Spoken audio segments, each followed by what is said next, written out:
ดีๆม้าแข่งโยเมื่อกี้ม้าแยงคอแล้วก็มือม่วง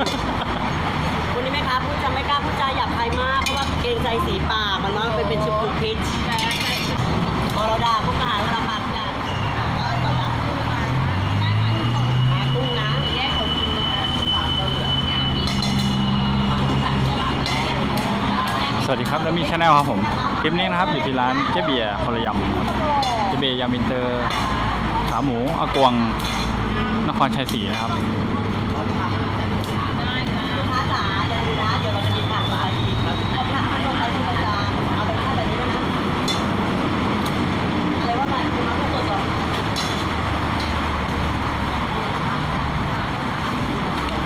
ก็กำลังบิซี่นะคะเจเบียร์คนละยำสตาร์ทอัพนิวนะคะการเรียกแม่โฟกัสมะนาวนะคะดิเซอร์เรียลเลมอนนะคะอันนี้โฮมเมดค่ะอันนี้โพจิโร่นะจ๊ะอันนี้ชิลลี่นะคะเป็นไงต่อคะลูกค้าจ๋า14มาจ้าลูกค้าจ๋า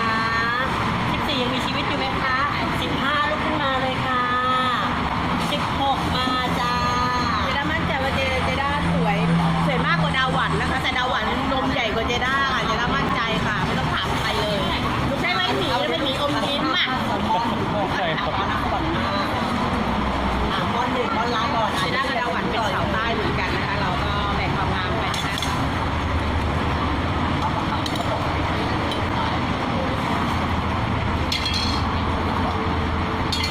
วันนี้ก็จะมีกล่องน้ำแข็งแล้วก็มีร้านงอกออกมาอีกนิดนึงนะคะก้อนหนึ่งดาวหวันทำอะไรคะ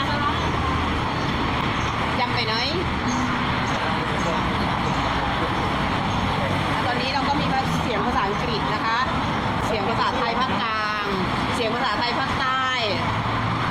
ถ้าพี่น้องชาวอีสานคอยก็ชื่อว่าอีสานเด้อมาอะไรกันนะโอ้ยังไม่ไปนะคะคาราเมลยังไม่ได้ไปนะคะก็ตอนนี้ลูกค้าก็แวะมากินที่ตรงนี้ก่อนเนาะร้านเฮียพวงนะคะร้านพวงขาหมูดาวหวันจะมาทุกวันยกเว้นวันพระนะคะ วันพระในดาวหวันร้อนดาวหวันจะออกจากเรือนไม่ได้นะคะ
ไปให้ลุงพินนะคะลุงพินได้ข่าวว่าตอนนี้ขายไก่วันละ150 ตัวแล้ว ขอแสดงความยินดีด้วยกับยอดขายนะคะ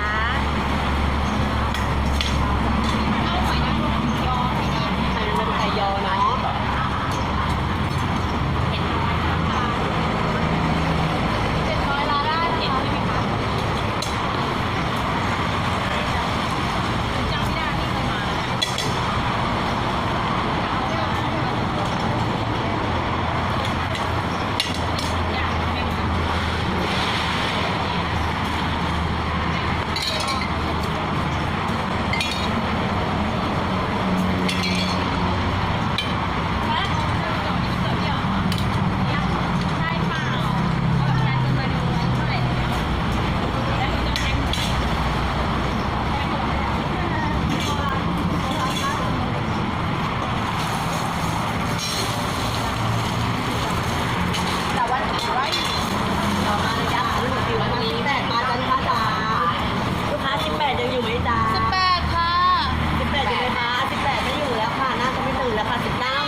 จ๋ากรุณาซดค่ะอย่าใช้วิธีแบบว่าเอาลิ้นมากระตุกกันเฉยๆหนูไม่ชอบเลย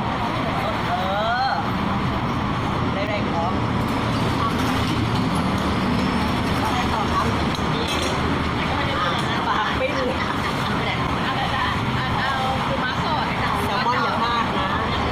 ไม่ได้แซลมอนรสชาติยำหนูเอาอยู่บอกแค่นี้แหละที่หนูจะบอกเลยว่าอะไรที่ไม่เป็นมันก็ไม่เป็นมันก็จะเกิดอะไรเกิดไปเดี๋ยวก่อนนะอย่างนี้เสร็จก่อนได้ต้องการอย่างนั้นแล้วนะ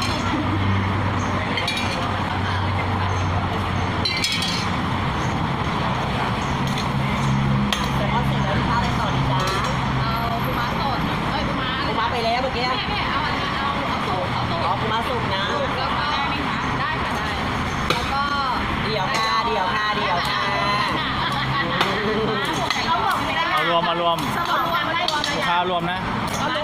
ม้าบวกยอเอาไปทำใส่อันนี้ขอเผ็ดขอเผ็ดเผ็ดแล้วก็เผ็ดเผ็ด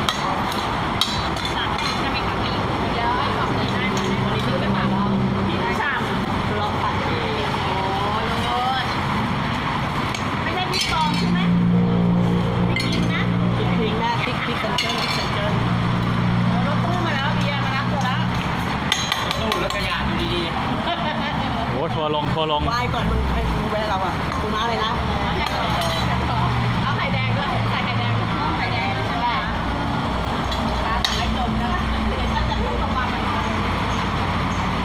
ถ้าลูกค้าสั่งไม่ได้รู้เรื่องเมื่อกี้ไข่นะคะ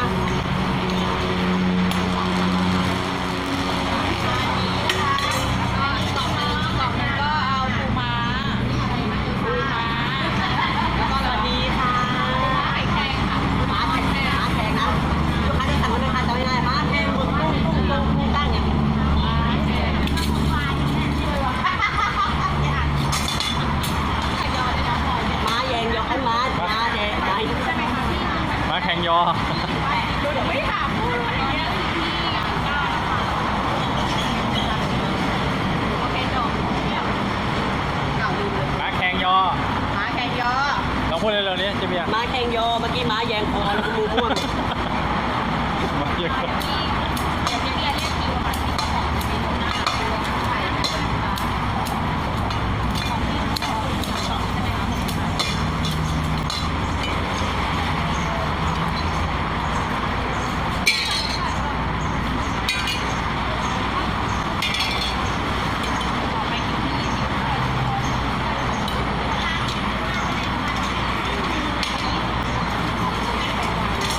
20มาเลยจ้ะลูกค้าจ๋าลูกค้าจ๋า อ้าวมาเร็วมาเร็ว มาบอกให้เรียบร้อยนะแล้วน้ำกลับบ้านเอาไป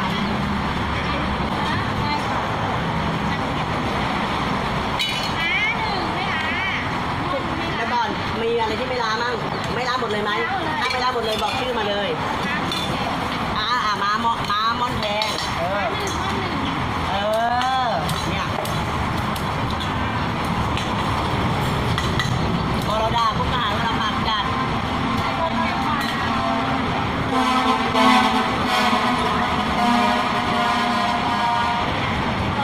เพราะว่าทักทายเจเบียร์ไง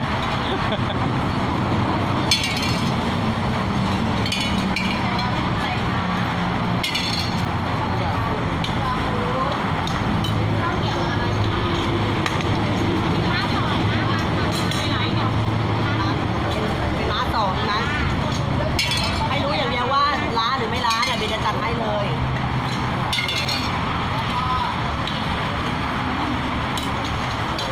ลูกค้าถ้าลูกค้าสั่งเมนูไม่ชัดเจนแล้วกลับไปกลับมาแม่ค้าจะไม่ทำอะไรนะคะ นอกจากจะกรี๊ดใส่หูค่ะเนี่ยเอาให้แน่นอนได้ไหม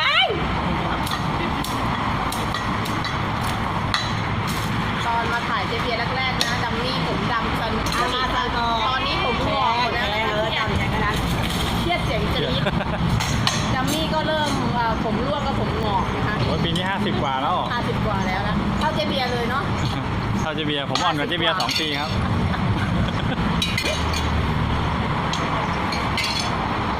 น้ำยำกระดงกระเด็นไปทั่วราชอาณาจักรนะคะอันนี้ไม่ต้องกลัวนะคะจะตาย ฉันถูกใจกับแซลมอนเนี่ยไม่ได้ไม่เคยมาโฟกัสแซลมอนดูกันเลย สนใจสิ สาโทรไปสั่งมาให้เนี่ย อันนี้ผัวคนที่ 11 ของนางนะคะ เป็นคนแรกสะบอนให้นะคะเจเบียร์ผัวเยอะนะคะผัวทุกที่มหาชัย ไม่ได้ง่ายนะ ขนน้ำแข็ง ไม่ได้ง่ายนะฉันไม่เคยยากกับใครเลยยูทูบเบอร์กินหมด เอ้ยทำไมเหล่ตามมาทางหมีอ่ะไก่ยอหนึ่งอันนี้เขาล้อเล่นนะเพื่อน เอาจริง ๆเฮ้ยปล่อยหมีไว้คนหนึ่งเถอะ ขโมยมันหักก็เท่าอย่างนั้นแหละอย่างเล็กอะอันเนี้ย นี่นะคะวันนี้เขาได้กระบวยใหม่มานะคะ ให้เพื่อนๆเดามาค่ะจะอยู่ได้รอดคืนนี้หรือเปล่า บัวอยู่แต่ไอเนี้ยตัวแก้วไม่อยู่ แก้วก็ใหม่เหรอ ตัวแก้วไม่อยู่ อ๋อแก้วเก่า แล้วทำไมมันไม่ยอมบอกแซลมอนสอง น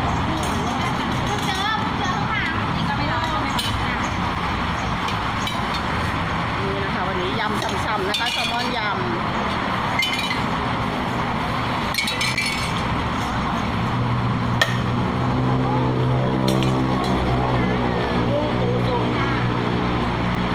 นี่เจเบียร์แต่งหน้าสวยอ๋อ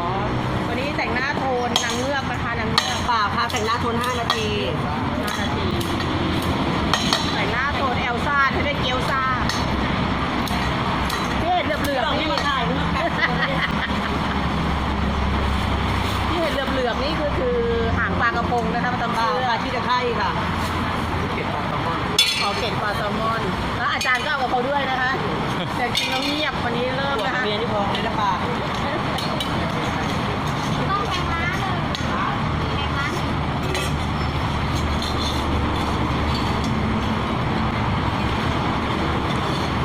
ก้าวในส่วนของวันพรุ่งนี้นะจ๊ะ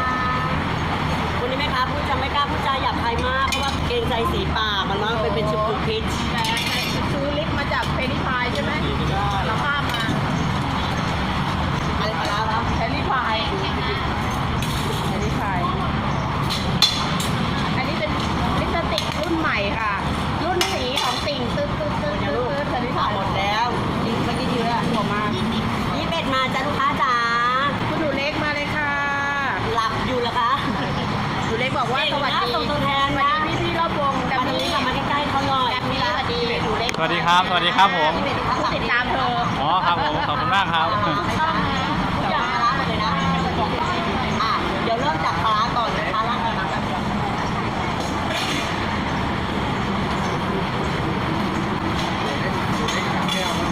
บรรยากาศร้านเจ๊เบียร์คนละยำนะครับพิกัดขาหมูอากวงนครชัยศรีนะครับฝากเพื่อนกดติดตามกดไลค์กดแชร์ให้ได้มีช่องขอบคุณมากครับสวัสดีครับ